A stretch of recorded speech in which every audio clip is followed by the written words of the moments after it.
Hi every one, ഞാൻ doctor Sreelakshmi, Ayurveda general ഫിസിഷ്യനാണ്. അപ്പോൾ ഇന്ന് നമ്മൾ സംസാരിക്കുന്നത് ഡയബറ്റീസിനെ കുറിച്ചാണ്. പ്രമേഹം അല്ലേ? അപ്പോൾ പ്രമേഹം പണ്ടൊക്കെയാണെന്ന് വെച്ചാൽ ഒരു 10-50 വയസ്സിന് ശേഷമാണ് കൂടുതലായും കണ്ടുവരുന്നതെങ്കിൽ ഇന്നൊരു 15 വയസ്സിന് ശേഷമുള്ള കുട്ടികളിൽ പോലും പ്രമേഹം ഇന്ന് കോമൺ ആണ്. അപ്പോൾ അത് നമ്മുടെ ജീവിതശൈലിയിൽ വന്ന മാറ്റങ്ങൾ തന്നെയാണ്. അപ്പം നമ്മുടെ ചെറിയ മക്കൾക്കൊക്കെ ബിസ്ക്കറ്റുകളും അതുപോലെ ധാരാളം ചോക്ലേറ്റ്സുകളും അങ്ങനെ കാർബോഹൈഡ്രേറ്റ് കൂടുതലായിട്ടുള്ള ഭക്ഷണങ്ങൾ കൊടുക്കുകയും അതോടൊപ്പം അവർക്ക് പണ്ടത്തെ കുട്ടികൾ ചെയ്യുന്ന അത്ര വ്യായാമമില്ലായ്കയും വരുന്നതിൻ്റെ ഭാഗമായിട്ടാണ് ഈ പ്രമേഹം കൊച്ചു കുഞ്ഞുങ്ങളിൽ ഇന്ന് വന്നുകൊണ്ടിരിക്കുന്നത്. അപ്പോൾ കൊച്ചു കുട്ടിയാണ് എന്ന് വെച്ചിട്ട് നമുക്ക് അവർക്ക് ഇളവൊന്നും കൊടുക്കണ്ട. എല്ലാവരും ഒരുപോലെ തന്നെ നമ്മുടെ ഡയറ്റും എക്സസൈസും റെഗുലറായിട്ട് ചെയ്യാം. ഓക്കെ. പിന്നെ ഇപ്പോൾ ഇന്ന് ഞാൻ പറയാൻ പോകുന്നത് വെച്ചാൽ ഡയബറ്റീസ് ധാരാളം ബുദ്ധിമുട്ടുകൾ ഇന്ന് ഉണ്ടാക്കുന്നുണ്ട്.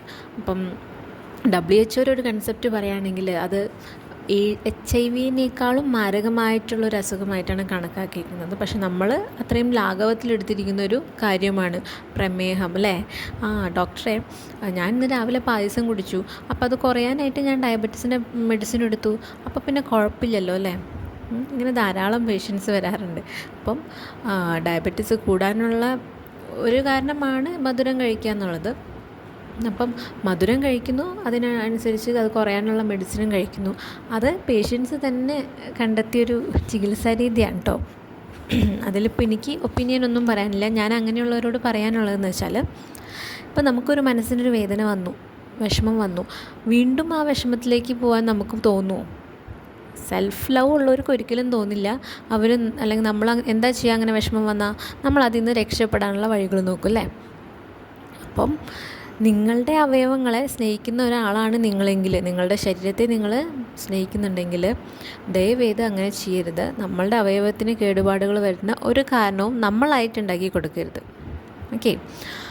പിന്നെ ഡയബറ്റീസ്, അതായത് ബ്ലഡ് ഷുഗർ നമുക്ക് കുറയ്ക്കാനായിട്ട് ഉപയോഗിക്കാവുന്ന ഒരു മെത്തേഡായിട്ടാണ് ഞാൻ ഇന്ന് ഈ വീഡിയോയിൽ വന്നിരിക്കുന്നത്.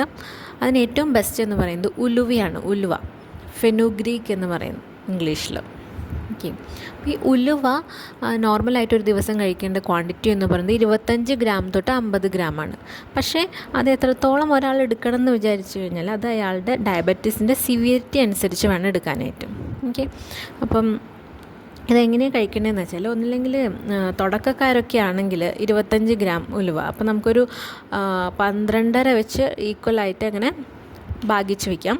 ഒന്ന് ഉച്ചയ്ക്ക് ഭക്ഷണത്തിന് മുന്നും, പിന്നെ 12.5 ഗ്രാം നമുക്ക് രാത്രി ഭക്ഷണത്തിന് മുന്നും കഴിക്കേണ്ടത്.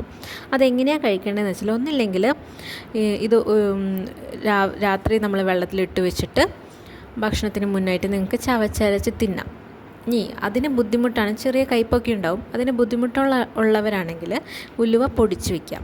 പൊടിച്ച് വെച്ചിട്ട് ഉച്ചയ്ക്കും പിന്നെ രാത്രിയും ഭക്ഷണത്തിന് ഒരു അരമണിക്കൂർ മുന്നേ ഈ 12.5 ഗ്രാം വെച്ചിട്ട് സാധാ ഒരു തിളപ്പിച്ചാറിയ വെള്ളത്തിൽ മിക്സ് ചെയ്തിട്ടോ അല്ലെങ്കിൽ മോരിൽ ചേർത്തിട്ടോ കഴിക്കാവുന്നതാണ്. അപ്പോൾ ഇത് ഏറ്റവും നല്ലൊരു ഡ്രിങ്ക് ആയിട്ടാണ് ഡയബറ്റീസിലും അതുപോലെ തന്നെ കൊളസ്ട്രോൾ ഉള്ളവർക്കും യൂസ് ചെയ്യാൻ പറ്റും. കാരണം ഈ പറഞ്ഞ ഉലുവയിൽ ട്രിഗോനലിൻ എന്ന് പറഞ്ഞിട്ടൊരു ആൽക്കലോയിഡ് ഉണ്ട്. അപ്പോൾ അത് നമ്മുടെ ബ്ലഡ് ഷുഗറിനെയും ബ്ലഡ് കൊളസ്ട്രോൾ, എസ്പെഷ്യലി നമ്മളുടെ ട്രൈഗ്ലിസറൈഡിനൊക്കെ കുറയ്ക്കാൻ വളരെ ഹെൽപ്ഫുള്ളാണ്. അത് കുറയ്ക്കുന്നതോടൊപ്പം തന്നെ മറ്റു പല ഗുണങ്ങളുമുണ്ട് ഇങ്ങനെ ചെയ്യുമ്പോൾ. ഏജ് റിലേറ്റഡ് ആയിട്ടുള്ള ക്ഷീണം അത് കുറയ്ക്കും. പിന്നെ മസിൽ പവർ ഇമ്പ്രൂവ് ചെയ്യാനും ഇത് ഹെൽപ്ഫുള്ളാണ്. അതുപോലെ തന്നെ ഓർമ്മക്കുറവ് ഒക്കെ ഉള്ളവരാണെങ്കിൽ, ഒരു അൽഷിമേഴ്സ് ഹിസ്റ്ററി ഉള്ള ഫാമിലിയിലൊക്കെ ഉള്ളവരാണെങ്കിൽ ഈ ഫെനുഗ്രീക്ക് കഴിച്ചു കഴിഞ്ഞാൽ അത് ന്യൂറോ പ്രൊട്ടക്റ്റീവ് ആക്ഷനും കൂടിയാണ്.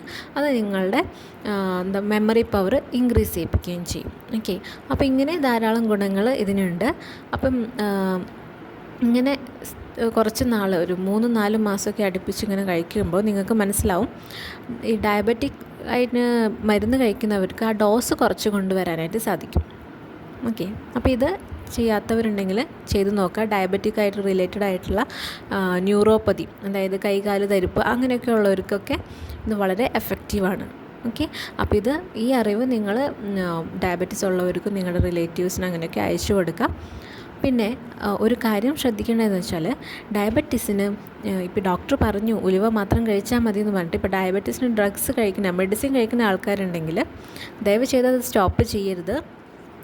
ഒരിക്കലും അത്രയും അൺകൺട്രോൾ ആയിട്ടുള്ള ഡയബറ്റീസ് ഉള്ളവർക്ക് അവർ ഡോസ് കുറച്ച് കൊണ്ടുവരാനായിട്ട് അല്ലെങ്കിൽ ഗ്ലൈക്കോസിലേറ്റഡ് ഹീമോഗ്ലോബിൻ HbA1c ഒക്കെ ടെസ്റ്റ് ചെയ്യും.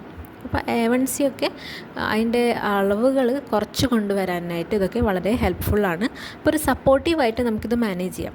പിന്നെ തുടക്കക്കാരൊക്കെ ആണെങ്കിൽ ഇതൊന്ന് ട്രൈ ചെയ്ത് നോക്കാം. അവർക്ക് ചിലപ്പോൾ അതിൽ കുറഞ്ഞു നിൽക്കും, മെഡിസിൻ ഇല്ലാതെ തന്നെ കുറഞ്ഞു നിൽക്കുകയും ചെയ്യും. ഓക്കെ, അപ്പം ഒരു ഡോക്ടറുടെ ഉപദേശം തേടിയതിന് ശേഷം മാത്രം ട്രീറ്റ്മെൻറ്റ്സുകൾ ഡിസ്കണ്ടിന്യൂ ചെയ്യണോ അല്ലെങ്കിൽ ഡോസ് കുറയ്ക്കണോ എന്നൊക്കെ ചോദിച്ച് മനസ്സിലാക്കേണ്ടതാണ്. തന്നിഷ്ടത്തിന് ആരും ഒന്നും ചെയ്യരുത്. ഓക്കെ, അപ്പം ഉലുവ പ്രമേഹ രോഗികളും അതുപോലെ കൊളസ്ട്രോൾ ഉള്ള രോഗികൾക്കും വളരെ നല്ലതാണ്. അപ്പം നിങ്ങൾ അത് കൂടുതലായിട്ടും നിങ്ങളുടെ ഭക്ഷണത്തിൽ ഉൾപ്പെടുത്താൻ നോക്കാം. Okay, thank you.